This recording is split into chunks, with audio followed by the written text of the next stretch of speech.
चलिए आज हम देखेंगे डेफिनेट इंटीग्रल में कुछ प्रॉपर्टीज। ठीक है, प्रॉपर्टीज ऑफ डेफिनेट इंटीग्रल। अब देखिए प्रॉपर्टीज में सबसे बेसिक प्रॉपर्टी है integral of F x D X within limits a and d is always equal to integral of F T D T within limits a and d। ठीक है, integral of fx dx within limit a and b is always equal to integral of ft dt within the same limits a and b।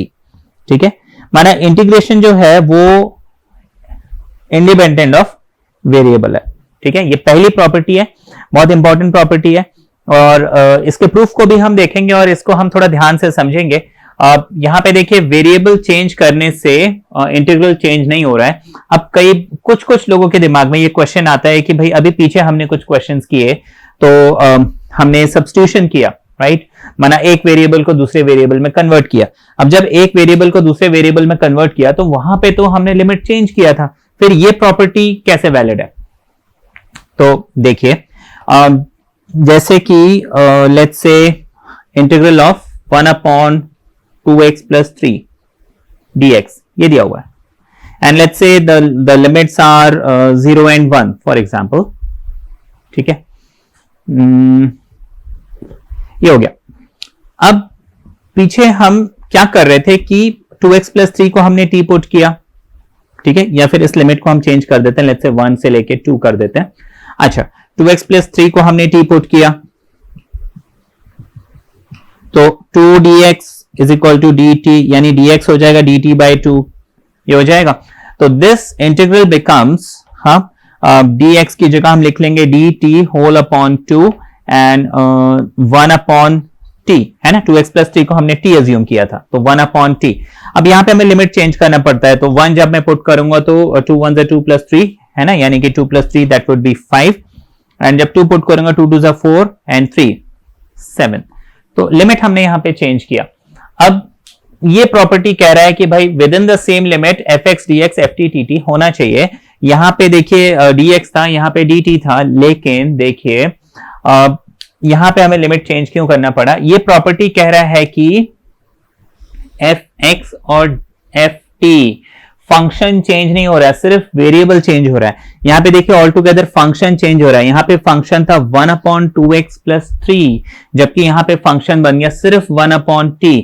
अगर ये property ये कह रहा है कि 1/2x plus 3 dx, और अगर मैं लिखता हूं 1/2t plus 3 dt with in the same limits, यानी कि 1 and 2, मुझे आंसर सेम मिलना चाहिए। माना the function should not change, है ना, सिर्फ वेरिएबल चेंज होना चाहिए। तो अगर वेरिएबल चेंज हो रहा है, फंक्शन वैसे का वैसे ही है, सिर्फ वेरिएबल चेंज किया है, तो सेम लिमिट में उसका आंसर जो है सेम होना चाहिए।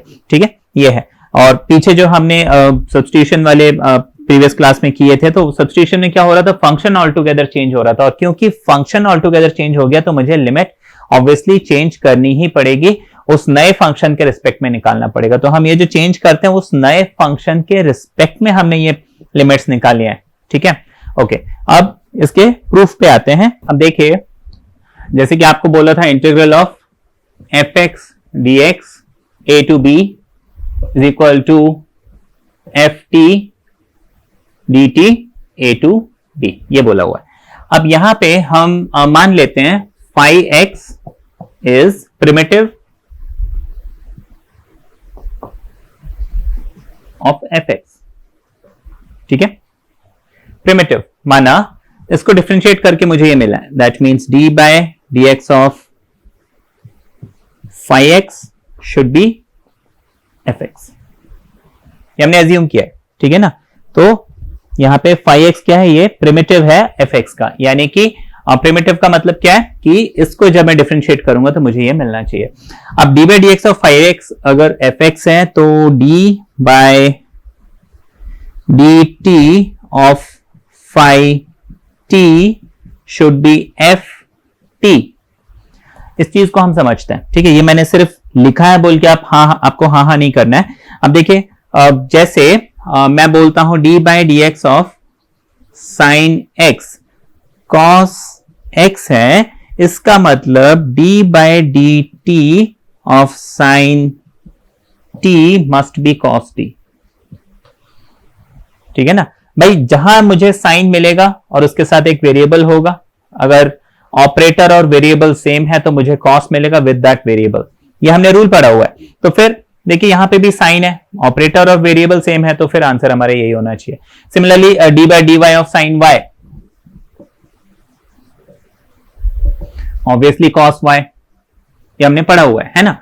तो यहां वेरिएबल चेंज किया, यहां वेरिएबल चेंज किया, तो यहां भी वेरिएबल चेंज होगा। आंसर हमारा एज इट इज, मतलब साइन का कॉस है तो साइन का कॉस ही रहने वाला है, ये कभी भी टैन नहीं होने वाला अगर मैं कोई वेरिएबल चेंज करूं। तो इसका मतलब अगर फाइव एक्स का डेरिवेटिव एफ एक्स है तो फाइव टी का डेरिवेटिव एफ टी होना चाहिए। ये बात तो हमने समझ ली, ठीक है। हाँ अच्छा, तो अब देखिए यहां पे वो रिजल्ट लिख लेते हैं, d by D x of five x is equal to fx. Similarly, d by dt of phi t is equal to ft. Fine. अब इंटीग्रल ऑफ fx dx, ठीक है, मुझे क्या मिलना चाहिए, phi x मिलना चाहिए। ये बात समझ में आई। देखिए जिस चीज को अगर मुझे इसको डिफरेंशिएट करने से ये मिल रहा है, ये रूल हमने पढ़ा था, डिफरेंशिएशन जो है it is basically reverse process of integration is what, reverse process of differentiation. अगर D by D x of मुझे something is equal to something मिलता है, तो आपको इंटीग्रेशन बेसिक्स में बताया कि यहां पे इंटीग्रल लगा के डी एक्स लगा दो और यहां से डी बाई डी एक्स हटा दो, ये हमारा जो है इंटीग्रेशन है। बेसिकली ये रूल है। तो अगर फाइव एक्स को डिफरेंशिएट करने से ये मिल रहा है, मतलब इसको इंटीग्रेट करने से मुझे फाइव एक्स मिलना चाहिए। या फिर हम ऐसे समझ सकते हैं कि भाई D by D x of sine x मुझे मालूम है कॉस एक्स है, ठीक है, तो इसका मतलब मैं इंटीग्रेट कॉस एक्स अगर करूंगा तो मुझे वापस साइन एक्स मिलना चाहिए, विच इज ट्रू, है ना, एंड सो ऑन। तो ये बेसिक डेफिनेशन ऑफ इंटीग्रेशन वही हम यहां पे अप्लाई कर रहे हैं, ठीक है। अच्छा, इंटीग्रेशन में सिर्फ एक plus c constant of integration आता है। प्लस सी हम क्यों लगाते हैं, क्योंकि जैसे D by D x of sign will be cos, similarly d by D x of let's say sin x plus some constant 10, 100, anything, है ना, 1000, कुछ भी लिख लो, ये भी हमें cos x ही मिलेगा। तो इसको इंटीग्रेट करूंगा तो भी मुझे sin x, इसको इंटीग्रेट करूंगा तो भी मुझे sin x। तो मुझे ये मालूम नहीं है कि sin x के साथ कांस्टेंट क्या ऐड है, 0 है, 1 है, 100 है, 1000 है, पाई है, क्या है, कुछ नहीं मालूम। तो इस वजह से जब भी हम इंटीग्रेशन करते हैं तो एक प्लस सी लगाते हैं कांस्टेंट ऑफ इंटीग्रेशन, लेकिन डेफिनेट में हम कांस्टेंट ऑफ इंटीग्रेशन नहीं लगाते हैं, है ना, क्योंकि जो अपर लिमिट माइनस लोअर लिमिट वाला जो प्रोसेस हम करते हैं ना, उसमें कांस्टेंट ऑफ इंटीग्रेशन एलिमिनेट हो जाता है, ठीक है। वो भी मैं आपको बाद में समझा दूंगा। फिलहाल फॉर द टाइम बिंग, क्योंकि यहां पे लिमिट ए एंड बी है तो हम यहां पे कांस्टेंट ऑफ इंटीग्रेशन नहीं लगाएंगे, ठीक है। अच्छा, अब क्योंकि यहां पे लिमिट ए एंड बी है तो मैं इसको लिख लेता हूं ए एंड बी, यही हम करते आ रहे हैं अभी तक। इसका मतलब x की जगह b पुट करूंगा, x की जगह a पुट करूंगा, तो ये हो जाएगा 5b minus 5a। Now this is what fx dx, ठीक है। अच्छा, इसी तरह से मैं ft, इसको अब हटा देते हैं। नाउ ft, देखिए integral ft dt with in limits a and b, तो ft dt क्या हो जाएगा, ये हो जाएगा 5t होना चाहिए। यहां पे 5x मिला था, यहां पे 5t मिलना चाहिए। Now with in limits a and b, अब 5b माइनस 5a लिखूंगा बाय द रूल ऑफ जो इंटीग्रेशन में हम करते हैं अपर लिमिट माइनस लोअर लिमिट, तो ये हो जाएगा 5b माइनस 5a। तो देखिए ft dt with in limits a and b भी मुझे 5b माइनस 5a मिल रहा है, fx dx with in limits a and b भी मुझे 5b माइनस 5a मिल रहा है। तो दोनों बेसिकली रिजल्ट क्या मिल रहा है, दोनों का सेम मिल रहा है। तो ये जो प्रॉपर्टी है ये वैलिड है, इट हैज बीन वेरीफाइड, ठीक है। बात समझ में आई। तो नेक्स्ट प्रॉपर्टी बताने से पहले मैं आपको बता देता हूं कि जो डेफिनेट है इसमें हम कांस्टेंट ऑफ इंटीग्रेशन क्यों नहीं लगाते हैं। जैसे कि हमने पढ़ा हुआ है भाई, इंटीग्रल ऑफ अगर मुझे साइन एक्स बोला है तो इसको हम माइनस कॉस एक्स लिखते हैं, प्लस सी हम हमेशा लिखते हैं, जिसको हम बोलते हैं कांस्टेंट ऑफ इंटीग्रेशन। अब जब ऐसा है तो हम डेफिनेट में ऐसा क्यों नहीं करते हैं, डेफिनेट में ऐसा करना चाहिए। तो उस चीज को हम समझते हैं। देखिए अब मान लीजिए मुझे कोई भी फंक्शन दिया है, ठीक है, और लेट्स से fx ही दिया है, within limits a and b दिया हुआ है। अब यहां पे हो क्या रहा है कि मान लीजिए इंटीग्रल ऑफ fx मुझे मिलता है लेट्स से सम gx, ठीक है, gx मिलता है, तो fx dx मुझे क्या मिल गया, gx मिल गया, ठीक है। अब हम प्लस c लगा के देखते हैं, ठीक है ना, क्योंकि fx dx is equal to हमने मान लीजिए लिखा gx plus some constant c, ठीक है, प्लस c हम लिख लेते हैं, ओके फाइन, प्लस c हम लगा लेते हैं। अब लिमिट इसकी क्या है a एंड b, तो वो हम लिख लेते हैं। तो हमने यहाँ पे क्या किया कि प्लस c लिखा हुआ है लेकिन लिमिट जो है a एंड b किया हुआ है। अब देखिए प्लस c करने से हो क्या रहा है वो हम चेक करते हैं। तो मुझे अपर लिमिट माइनस लोअर लिमिट यही कहता है ना, डेफिनेट इंटीग्रल का जो रूल है वो कहता है अपर लिमिट माइनस लोअर लिमिट। तो मैं इसको क्या करूंगा, g x की जगह लिख लूंगा b प्लस c, ठीक है, x की जगह b प्लस c, इसको लिख लिया, माइनस लोअर लिमिट यानी कि g x की जगह a प्लस c। अब जब मैं ये ब्रैकेट खोलूंगा तो ये मुझे आएगा g of b plus c minus g of a minus plus minus c। तो देखिए ये जो c और c है ना, कांस्टेंट ऑफ इंटीग्रेशन, ये इन एनी केस कैंसिल हो रहा है, ठीक है। तो डेफिनेट इंटीग्रल में हमेशा ये क्या होता है, ये जो कांस्टेंट ऑफ इंटीग्रेशन है अगर आप लगाना भी चाहो ना लगा लो, लेकिन क्या होगा फाइनल रिजल्ट में वो ऑटोमेटिक कैंसिल होना है, क्योंकि देखिए अपर लिमिट में भी प्लस सी, लोअर लिमिट में भी प्लस सी, और अपर लिमिट माइनस लोअर लिमिट हम करते ही हैं, तो उसमें ये जो कांस्टेंट ऑफ इंटीग्रेशन है इस प्रोसेस में हमेशा कैंसिल हो जाता है। तो इसीलिए हम यहाँ पे कांस्टेंट ऑफ इंटीग्रेशन डेफिनेट में खासकर नहीं लगाते हैं, ठीक है। आई होप ये बात आपको क्लियर हुई। चाहिए तो आपको एक एग्जाम्पल भी दे देते हैं।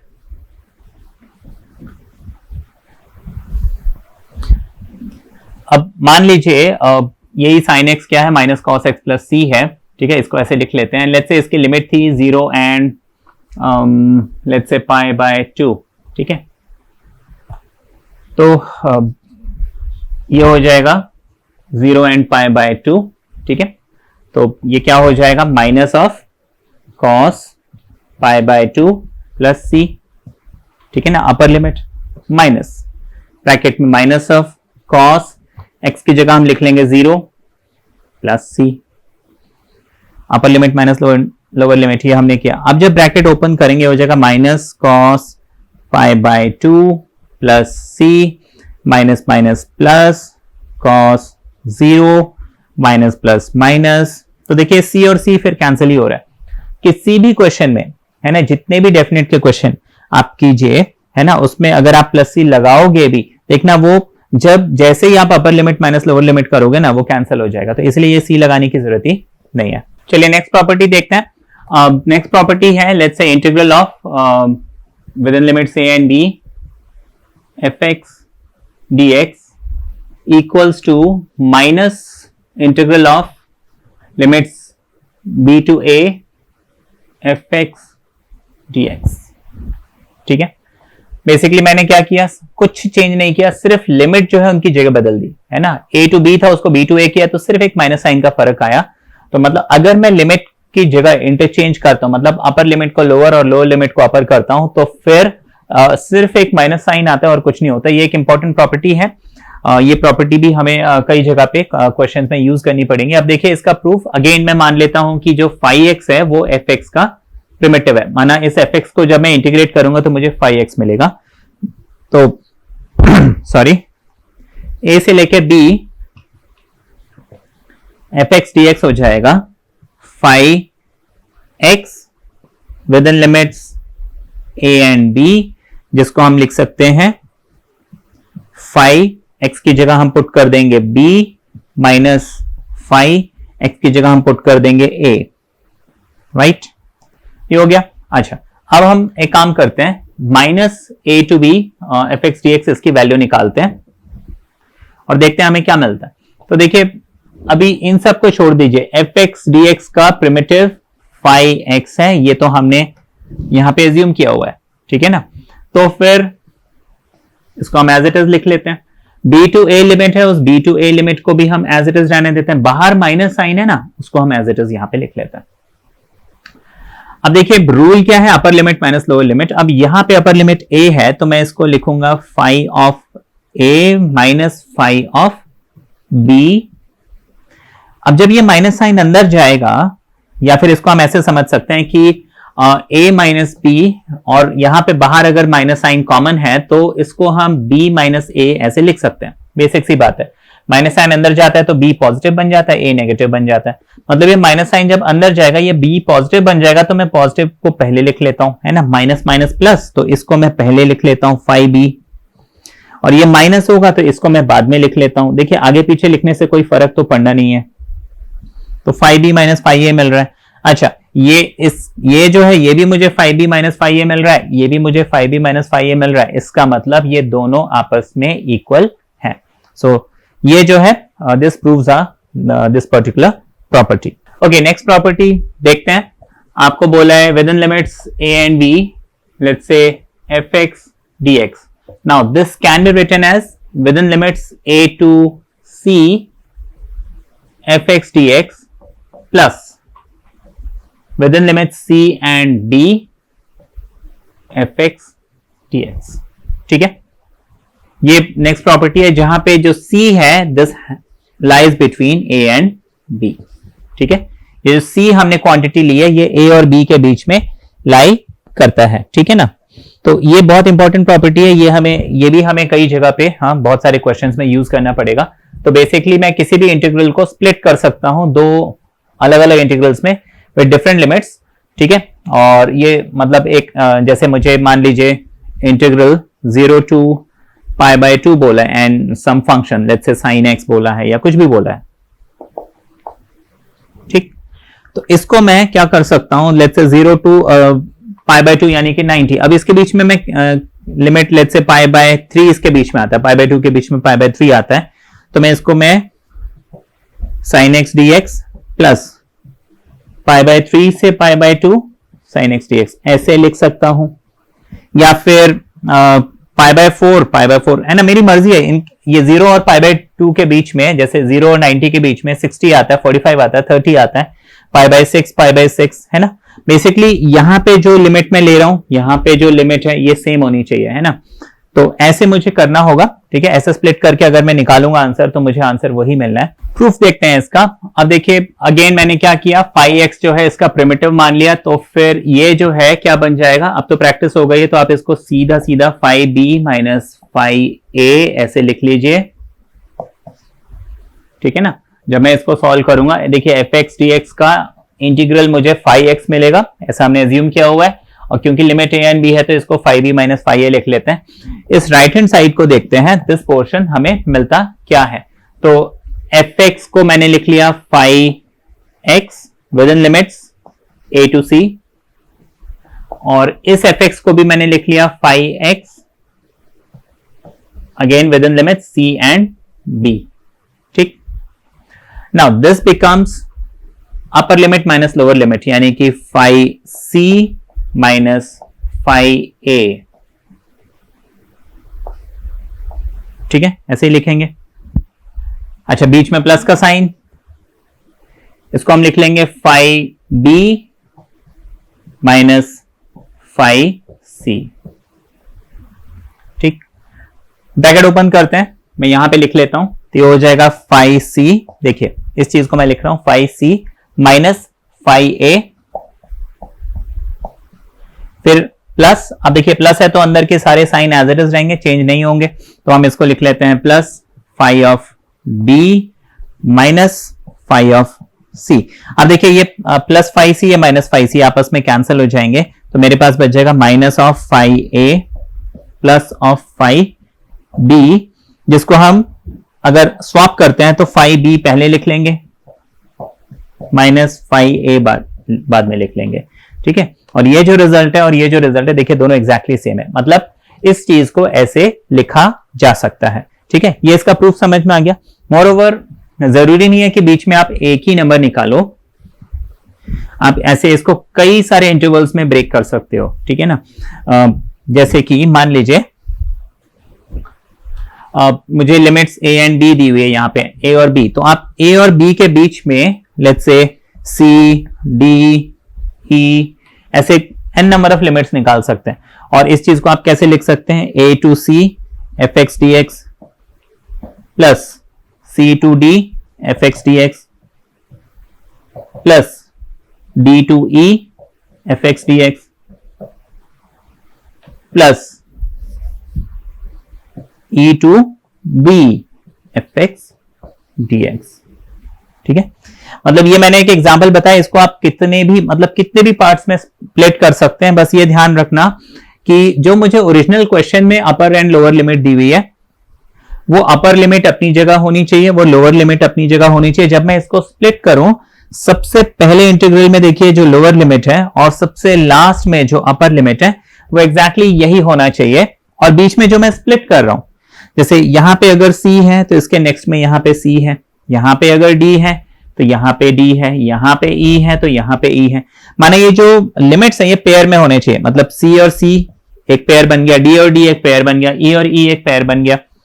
a अकेला होगा हमेशा, लोअर लिमिट अकेला होगा, अपर लिमिट अकेला होगा, बस।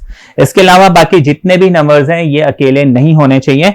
इसके पास अगर अपर लिमिट में है तो इसके पास लोअर लिमिट में होना चाहिए, एंड सो ऑन। तो ऐसे साइकिल बनना चाहिए। इसको कितना भी लंबा आप स्प्लिट कर सकते हैं, ये बहुत इंपॉर्टेंट प्रॉपर्टी है। हाँ, इसके बेसिस पे जनरली जो मॉड्यूलस वाले ऐसे कई क्वेश्चंस आते हैं वो करते हैं, वो भी मैं आपको आगे बताऊंगा।